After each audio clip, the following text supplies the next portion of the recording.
Magandang araw po mga kababayan. Ako po'y may sasabihin napaka-importante at sana po ay mapanood ito ng ating Pangulo, ng ating mga senador, congressman, mga gobernador, mayor hanggang barangay po. Kasi po ito ay problema ng ating bansa na sana po masolusyonan. Kami po nung pong 2017, January of 2017 ay nagpunta po kami ng asawa ko sa Malacanang upang sana ay makausap ang ating Pangulo. Kaya lang po nung pumunta kami, sabi nung nasa front desk officer doon sa Malacanang, sabi umalis daw ang Pangulo at merong nilakad. Yun po, hindi po kami sinuwerte na matiyempo ng Pangulo. Kaya po naman kasi kami nagpunta doon kasi napapanood namin sa news na ang Pangulo ay nakakausap ng mga ordinaryong tao, nag-i-entertain po siya ng mga ordinaryong tao. Kaya po kami nagbaka sakali. At isa pa po, kaya gusto kong pumunta doon, gusto ko rin pong makausap si Secretary Tugade tungkol po doon sa traffic na nangyayari dito po sa atin. Meron po akong solusyon, long-term solution. Kaya lang po, sinumampalad na hindi po namin nakausap. Ngayon po ako kasi nalulungkot sa mga nangyayari sa ating bansa. Nakikita ko po kasi ang nangyayari sa ating mga OFW.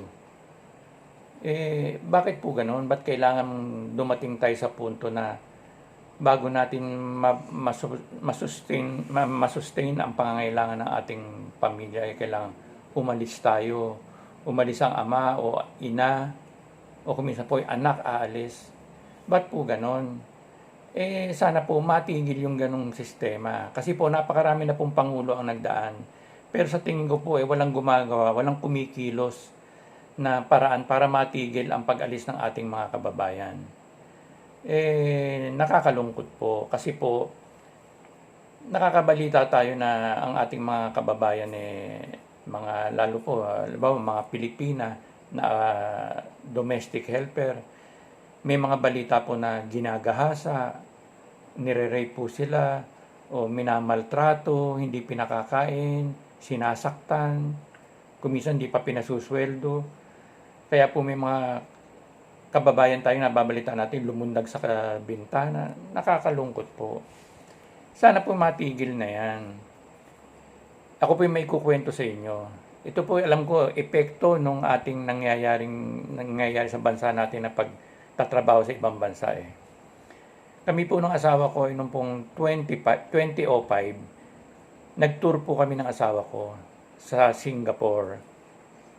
Ngayon po nung nasa Singapore na kami, namamasyal po kami ng asawa ko sa isang, parang papunta kami ng mall noon. May nakita po akong nagtitinda sa gilid ng karsada na may stand po siya, may mga paninda. Ngayon po parang meron akong bibili naghahanap ako. Lumapit po ako doon sa tindahan. Ngayon po, nahipo ko po yung isang paninda nung babae.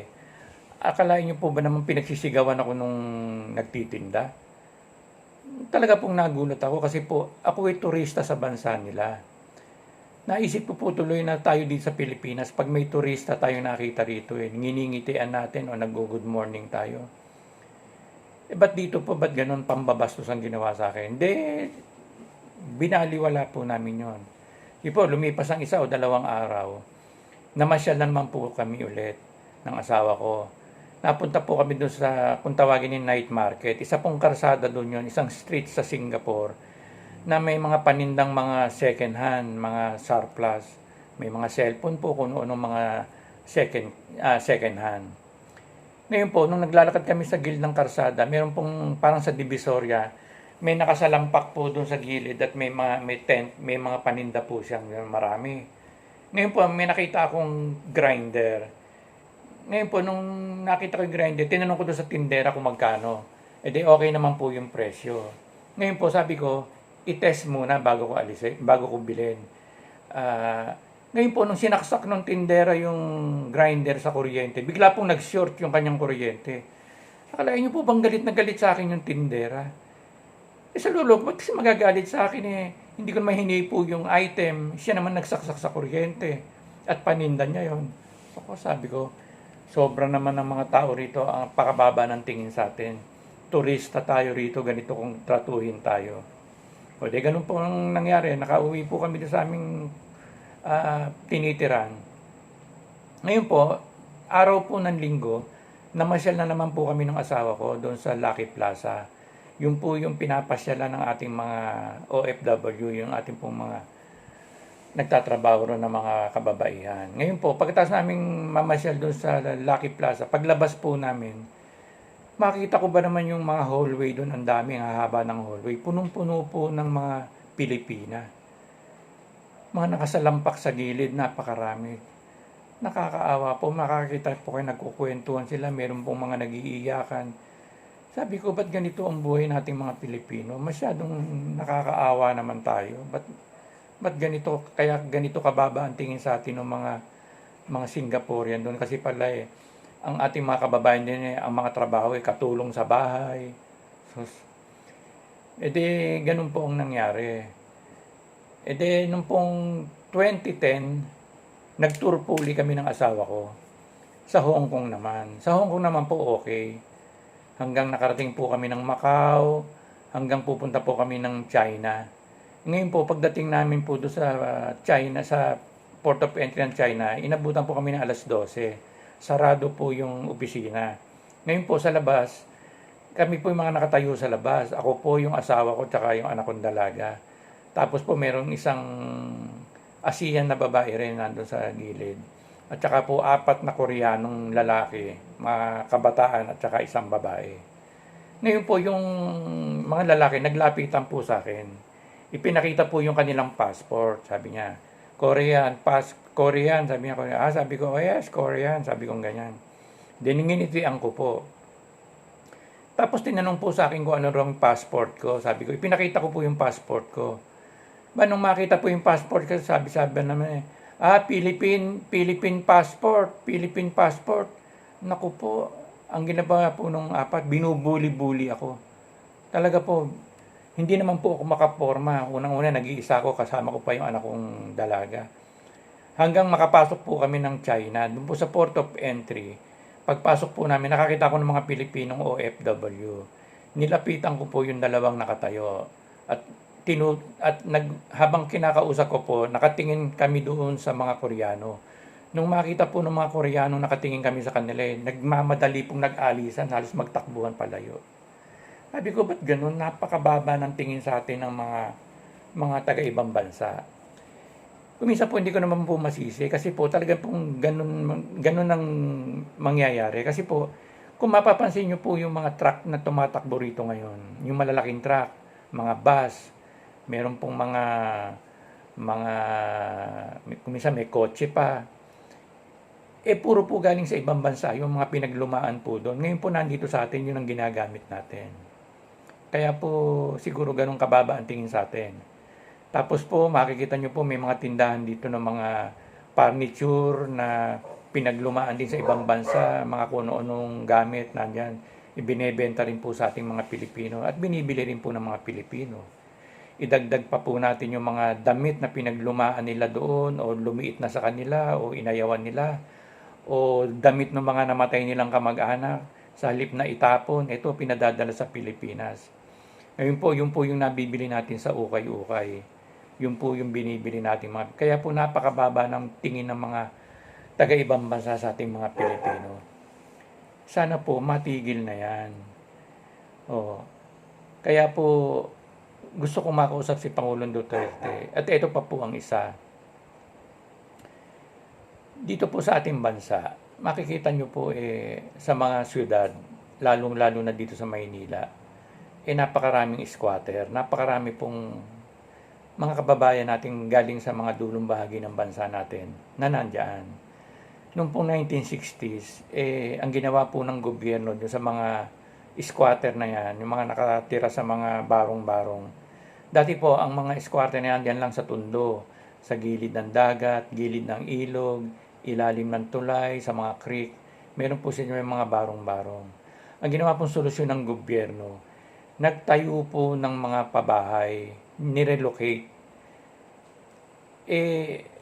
Natatandaan ko po yun sa sapang palay nila dinala mga tao. okay, binigyan po ng pabahay doon. Hindi ko po alam kung may bayad yun o libre. Ngayon po, natigil po ba yung problema sa mga squatter, sa mga pumupunta po rito sa mga syudad? Hindi po, napakarami pa rin pong dumating na mga squatter, mga Indian, nandyan po silang lahat nandyan ulit sa mga dating pinanggalingan. At ito pa po ang masakit, hindi lang po sa Maynila ngayon nakandoon ang mga squatter. Hanggang buong Metro Manila, napuntahan na po ng mga squatter na yan. At hanggang dito po sa amin sa Bulacan. Nung araw po, yung sumunod pong Pangulo, ang ginawa na naman pong solusyon, nagtayo na naman ng relocation site sa Cavite, ng pabahay na naman. Ngayon po, naubos po ba ang mga kababayan nating nandito? Alam po nyo, sa totoo lang, hindi naman po natin masisisi ang ating mga kababayan na yan. Sila po yung mga nasa dulong bahagi ng bansa natin. Sila po yung walang pangulo na nagmalasakit sa kanila. Talaga pong napakahirap ng buhay nila doon. Kaya po sila nag-iisip na mabago ang takbo ng buhay nila. Isinusugal po nila yung sarili nila. Nagpupunta po sila sa mga syudad at nagbabaka sakali na matulungan ng gobyerno. Yun po ang nangyayari, napakarami. Hanggang dito po sa Balagtas, sa Pandi, sa Bulacan, napakarami na pong ginawang relocation site ng mga squatter. Pero naubos po bang squatter? Hindi po. Patuloy pong dumadami. Ibig pong sabihin noon, yung problema po hindi inuugat. Hindi po nila inuugat ang problema. Kumbaga sa isang punong sabihin nating punong walang pakinabang at pinapatay nila yung puno, pinuputulan lang ng sanga, tinatanggalan ng dahon. Hindi po nila tinatanggal yung ugat. Dapat po kasi ugatin ang problema. Kaya po tayo mga Pilipino, ganito napakahirap ng buhay natin. Ngayon po, paano po masusolusyonan yan? Ako po nagpunta nga po kami ng Malacanang, hindi naman nakarating. Ngayon po, ito po, sana po ito ay mapanood ng ating Pangulo, ng mga congressman, mga senador, lahat po ng namumuno sa bansa natin. Ganito po dapat ang gawin. Ito po ay suggestion lang naman. Alam ko pong marurunong sila dyan at alam ko pong may mas maganda silang Sa totoo po ganito, ang bansa po natin ay isa sa pinakamapalad sa buong mundo. Kung mapapansin nyo po sa buong mundo, may mga bansa dyan na nababalot ng yelo yung kanilang bansa. Hindi ko po alam kung buong taon nasa ilalim sila ng yelo o kalahating taon ng buhay nila nagyeyelohan sila. Pero maayos po ang buhay nila. At meron po sa Middle East, ito po isa pa. Ang bansa po nila puro disyerto, puro buhangin, nagkakaroon po ng sunstorm. Kaya lang po ang naibigay na kayamanan sa kanila ng Panginoon Yun po yung meron pong nakuko sa kanilang gasolina, krudo, yun po ang kinabubuhay at napakaganda ng buhay nila. Ngayon po tayo sa Pilipinas, hindi naman po niyayelo ang ating bansa. Hindi naman po tayo nasa disyerto. May lupa po ang Pilipinas. Kita nyo, napaka-lago ng mga damo, ng mga puno. Umuulan, umaaraw, hindi masyadong malamig na puro yelo. Ba't po ganito tayo? Ako po, ito nakita kong solusyon. Dapat po mag-uwian sa kanilang bayan itong ating mga congressman na meetingin nila yung kanilang mga nasasakupan, yung governor, mayor, hanggang sa ibaba po. Tanungin po nila yung kanilang mga nasasakupan. Halimbawa po, congressman ka halimbawa ng Bicol. Okay, tawagin mo, mag-meeting kayo. Mayor, saan ba mayaman itong lugar natin? Sasabihin po sa Bicol, marami po tayong puno ng nyog. Okay, maganda yan. Ganito gagawin natin. Kita nyo yung mga gilid ng karsada, puro mga damo, mga kuno-no. Tanggalin yung lahat yan. Taniman nyo pa ng mga puno ng nyog.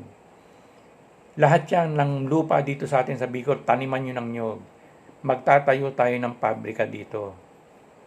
O yung processing plant na yung maaani natin sa nyog, diyan ipoproseso. O halimbawa gata. ilalata natin, ibobote, ibebenta sa buong Pilipinas at pipilitin nating maibenta sa labas ng bansa sa buong mundo. Ganyan. Ngayon po, dapat po, hanggat ito po suggestion ko lang, dapat po sana ang magtatayo po ng kumpanya ron sa proseso, sa processing, gobyerno. Kasi po, kung ang magtatayo diyan pribadong kumpanya, sigurado po, ang pasusweldo lang sa mga tao niyan baka minimum o below minimum. At ang kikitain po sa kanya. Kasi po ganito, no? Halimbawa po, yung gata, yung pong governor natin makipag-usap sa mga eksperto.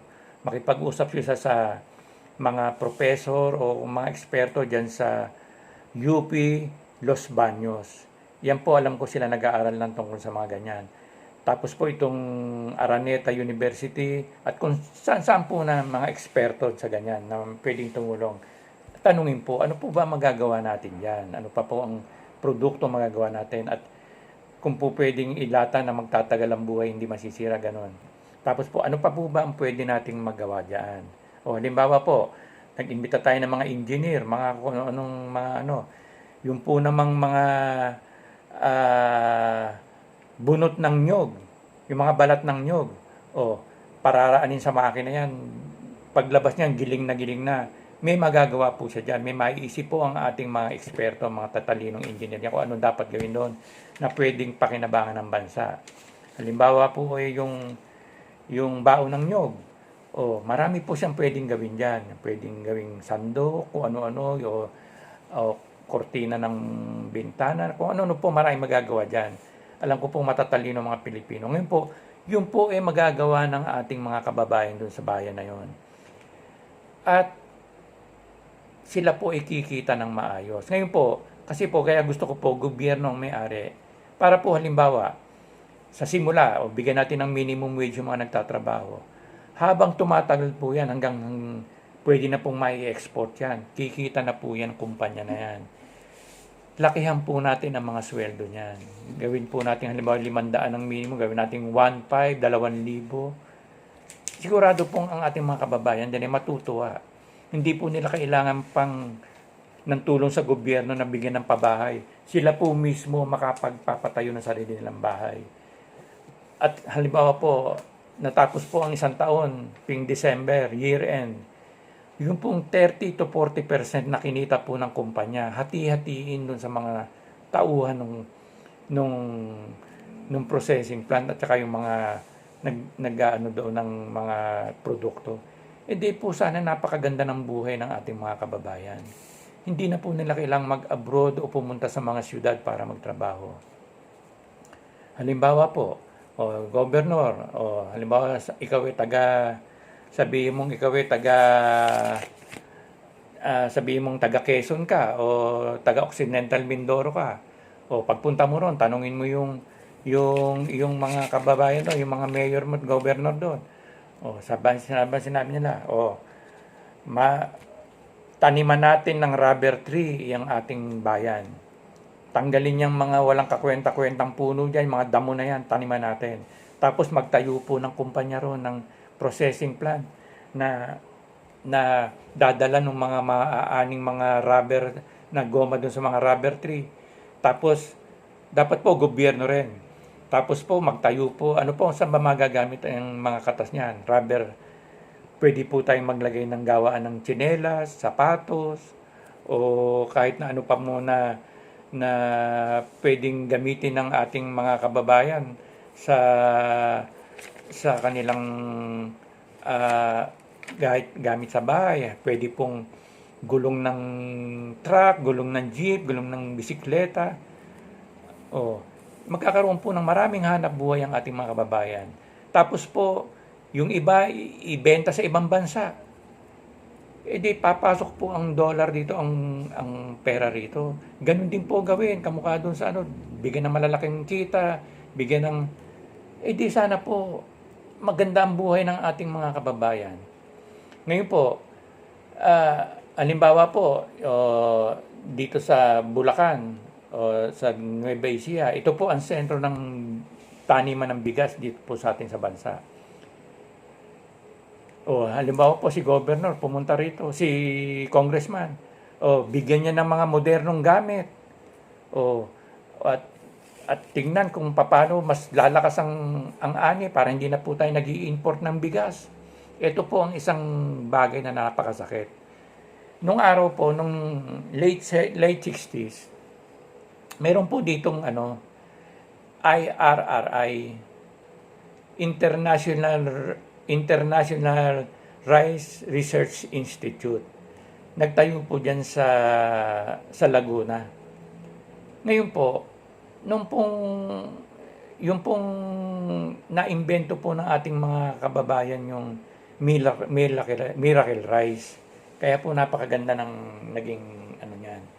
Ngayon po, yung pong mga taga-ibang bansa, nagpupuntahan dito para mag-aral, para magtanim ng bigas, ng palay. Akalain po ba ngayon sa panahon nito tayo ngayon nag-i-import ng bigas? Samantalang nung araw tayo nagtuturo. Yung mga bansa pong nagpunta rito noon China, Vietnam. Vietnam. Indonesia, at marami pa pong iba. Ngayon po nag-i-import tayo ng bigas. At ito po isa pang masakit. Ang Vietnam po dinurog ng mga 20 taon ng giyera. 20 taon po ang giyera sa Vietnam. Akalain po ngayon na tayo doon nag-i-import, humihiling sa Vietnam na bentahan tayo ng bigas. Ngayon po may pandemic. Ano ba namang kalokohan itong nangyayari sa bansa natin? Yan po sana ang gawin ni Congressman.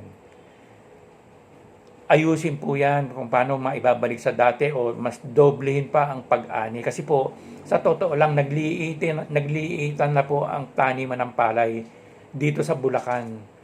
Kasi po, at Nueva Ecija, kasi po, tinayuan, nilagyan ng mga highway yung mga taniman ng palay. So, nilagyan po ng mga highway, nagkaroon po ng mga subdivision, tinayo ng mga bodega.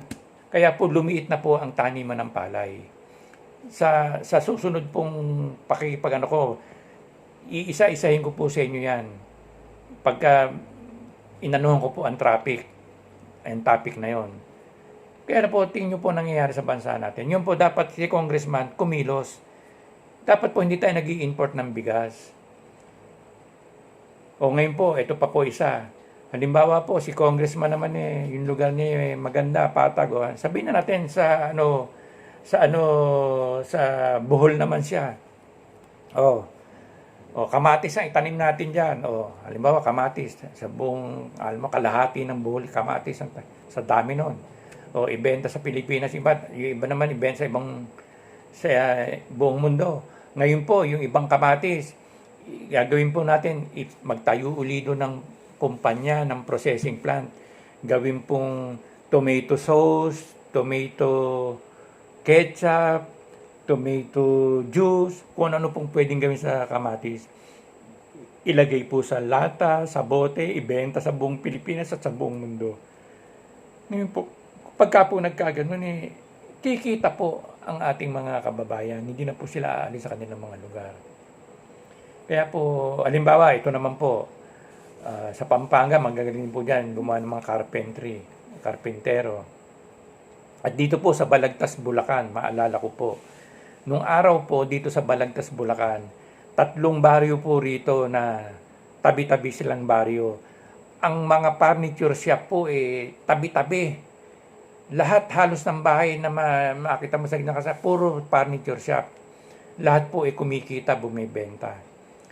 Akalain po ba naman nung hindi ko na po babanggitin ang pangalan ng Pangulo na yon, na binuksan ang market dito sa Pilipinas. Yung pong mga imported, nagpasukan po rito. Nagpasukan po ang mga produkto ng China. Akalain niyo po bang nagkamatay ang mga furniture shop dito sa Bulacan? Nahinto po. Bakit po? Kasi po, ang nabibili ngayon, hanggang sa ngayon po, makikita nyo sa malalaking furniture shop, sa mga mall, kung saan po. Lahat po puro made in China. Napatay po ang ating mga produkto. Ang inaano ko nga po noon, dapat po yung Pangulo na yon na ginawa niya. Kasi po natatandaan ko, may nagsalita sa kanyang isang mataas din ng katungkulan. Hindi ko na po matandaan, sabi po niya, Mr. President, pag pinayagan niyo po yan, mamamatay ang ating mga maliliit na mga nagahan ng negosyo rito sa bansa. Sabi ni, naku, ayoko pang banggitin ang pangalan, sabi niya, hindi totoo yun. Magagaling ang mga Pilipino, lalo pa nilang pagbubutihin ang ginagawa nila. Ayun, patay ang mga negosyo. Ganun pala ang ginawa niya. Dapat yan, sinuportahan niya yung ating mga manggagawa. Nag-import siya na dapat ng mga tools, mga gamit na makapagtatrabaho ng mabilis at makinis maganda. Hindi po eh. Ayun, patay lahat ang mga furniture shop dito. At nung araw po sa mga lugar, mga bahay-bahay dito, makikita po nyo sa gabi, bukas lahat ng ilaw. Ang daming mga nagbuburdan, nananahi. Yung po lahat na yun, nagkawala rin. Ewan ko po ba, ba't anong kalokohan yung ginawa na yun. Ngayon po, ang sa akin po ngayon, ganito, dapat po baguhin ng gobyerno. Ito po sinasabi ko, gawin nila. Kasi po yung kung ating mga maliit na mga nasa probinsya, nasa dulong bagay na nagtatrabaho ng ganyan. Halimbawa, yung namitas ng kamatis, pagod siya. Pag-uwi niya, saan niya, pagod ako, magpapa-spa muna ako. Magpapamasahe muna ako. Kaya niyang gawin yun kasi nga kumikita siya na maayos. Kasi po, pag nangyari yun, iikot po ang hanap buhay sa bansa natin. Halimbawa, kumikita hindi naman po kasi lahat yun ay magtatanim o mag-ano. Meron po dyan hindi makakagawa nun. Yung po mga hindi gano'n. Halimbawa, magpapatahi muna ako doon sa modista natin. Umiikot po ang hanap buhay, umiikot po ang kabuhayan ng ating mga kababayan. Hindi po ganyan na imaasa tayo sa mga pag-abroad. At ang kainaman po nito, at ito po, isa po pong dapat gawin nating Pangulo. Mitingin po niya ang ating Foreign Affairs Secretary at mitingin po ang mga ambassador sa bawat bansa sa buong mundo. Mga ating po mga representative doon. Lalo po din sa Middle East, wala naman po taniman ng pechay dyan, walang taniman ng puno dyan. Puro imported po ang kanila. Diyan po tayo mag-alok nung ating pong mga pwedeng ilok sa kanila. Halimbawa po, mangga. Halimbawa, magtanim tayo ng napakaraming puno. Avocado, suha, kung ano-ano. Gulay. Ngayon po, humingi po ng tulong ang ating mga nasa pamahalaan o sa mga eksperto o sa mga scientists. Paano ba natin ibibiyahe itong mga gulay nang hindi malalanta? Natatagal ang buhay na hindi naman natin lalagyan ng chemical. Tapos, paano po natin ibibiyahe ito na mabilis papunta sa ibang bansa? Yun po ang pag-aralan ng mga congressman natin. Hindi po yung mga kung anong pansamantalang sagot sa problema ng bansa natin. Palagay ko po ito po ang ugat, ito ang sagot para ang ating pong bansa umunlad at hindi kailangang magsialis. Hindi ko pa naman po sinasabing 100% hindi aalis. Meron pa rin po namang, kahit ganyan pong buhay natin, meron pa rin. Pero mangilan-ngilan po at malamang po ang karamihan sa mag-aalis natin, sila po yung mga professional na mas malalaki ang kikitain. Hindi po sila bubulihin sa ibang bansa. Sila po yung mga engineer, mga kunoon po. Kaya po, ito po, sinasabi ko, para po sa mga tao, sa mga dulong bahagi ng bansa natin. Ito pa po isa. Pag po nangyari yan, wala na pong maaakit na magmiyembro sa NPA o Abu Sayyaf, yung grupo na yan. Kasi po, ito po masakit Ang mga nakakalaban po ng ating mga sundalo, kapwa rin po natin sila mga Pilipino. Sila po yung naaakit ng mga komunista na yan. Talaga naman pong maaakit kasi nga sila po yung nasa dulong bagay na walang gobyerno, puro hirap ang dinadanas nila. Kaya po sila napakadali nilang bulahin.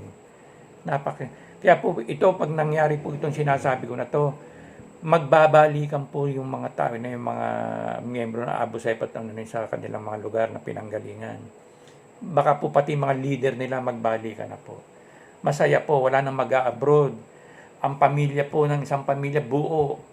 Tapos po yung mga squatter dito sa Metro Manila na nandito, sigurado po magbabalikan kung saan man sila nanggaling. Makakasama na po nila yung kanilang mga magulang, mga kapatid, mga pinsan, mga kamag-anak. Mabubuhay po sila ng masaya doon. Hindi po ganyang, alam ko naman po pinagdadaan nilang mahirap na. iiwanan nila yung pamilya at nandito sila nagbabaka sakali. Mawawala na po yun mga kababayan. At sana po mapanood po ito ni Pangulong Rodrigo Duterte at ng ating pong mga manamumuno po sa ating bansa. At sana po yung mag-i-eleksyon po, sana po yung makakandidatong presidente sa susunod, mapanood din po ito. Sana po ito po ang gawin din niya. Ito po ang ugat para po ang ating bansa ay maging maayos na. Wala na pong mangmamata sa atin. Hindi na po tayo mag-e-export ng mga kababayan natin. Ang i-export po natin, mga prutas, gulay, mga gawang lokal dito sa atin, mga silya, mga lamesa, kung ano. Magiging maayos po ang buhay natin. Wala na pong pupunta sa siyudad. Sigurado po ang Maynila, napakaluwag, napakalinis.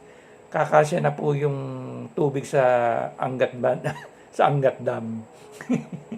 Sobra-sobra. Kaya po, mga kababayan po, sana po suportahan nyo po ito. At sana po i-subscribe nyo po ang aking rito at i-like nyo po. Sa susunod po ang aking po magiging topic traffic. Meron po ako diyang long-term solution sa traffic na yan. At alam ko pong luluwag. Kaya po hanggang sa susunod po mga kababayan, salamat po sa inyong panonood. At sana po maisip nyo rin, alam ko pong maisip nyo na itong ganito, alam ko pong mas marami pa kayong maisasuggest na halos ganito rin po para maging masaya na po tayong mga Pilipino. Ako po, siguro po, baka hindi ko naabutin kung maging maunlad ang bansa natin kasi po, matanda na ako. Sana po yung mga ang makinabang dyan yung mga anak natin, mga apo at mga kaapu-apuhan pa, maging mabuhay sila ng masaya. At siguro po dadating ang araw, ito pa po isa pong iniisip, na kailan kaya dadating yung araw na ang katulong natin sa bahay, ang salita in-check. English speaking ang ating katulong sa bahay. Hindi po ba? Nakakatuwa. Pagka po tayo talagang napakinabangan po natin yung talagang ibinigay sa atin ni Lord. And ating pong pinagbuti. Talaga pong tayo ang bansang Pilipinas ay yayaman. Napakaganda po, natural ang ganda ng ating mga tourist destination dito. Hindi nga po ba sa Singapore 1 million tourists nga lang daw po. Sabi nga po nung nakakwento ko ron. Ang kinikita daw po ng Singapore, unang-una yung tax na, yung pong mga gasolina bago dumating sa mga bansang kalapit nila, sa Singapore muna manggagaling, saka dadalhin sa atin, sa lahat-lahat. Ang pangalawa pong pinagkakakitaan ng Singapore, tourism. Sabi nung kausap kong Singaporean, ilagay po daw natin sa 1 million tourists po ang pumapasok sa Singapore sa isang taon. At sabihin mo na po na $1 each tourist ang nagagastos sa kanilang bansa. Day $1 million na raw po yun. Hindi lang naman po $1 ang gagastusin ng isang turista pag ikaw ay namasyal na gano'n. At hindi lang po 100 milyong turista ang nagpupunta sa kanila. Samantalang sa kanila po, puro gawang Pilipino yung mga tourist attraction nila, puro gawan tao. Samantalang dito po sa atin, natural, napakaganda. Kaya po, pag dito po nangyari sa atin yan, dito po ang dadayuhin ng mga turista sa Pilipinas, milyon-milyong dolyar po ang papasok sa atin. At magiging maganda na po ang buhay nating mga Pilipino, lalong-lalo na po dyan sa mga tourist spot sa ating bansa. Damay-damay po tayo mga kababayan. Kaya po sana po makarating to kay Pangulong Duterte at sa ating pong mga politiko, at sana po isakripisyo na po nyo itong term nyo na to na talagang itutok nyo po para sa ating bayan, sa ating mga mahihirap. Mawawala po ang krimen, mawawala po lahat yan. Kung lahat masasaya. Marami pong salamat. At sana po i-subscribe nyo po at i-like na lang po nyo. Marami pong salamat. Hanggang sa susunod po, traffic naman po. Salamat po.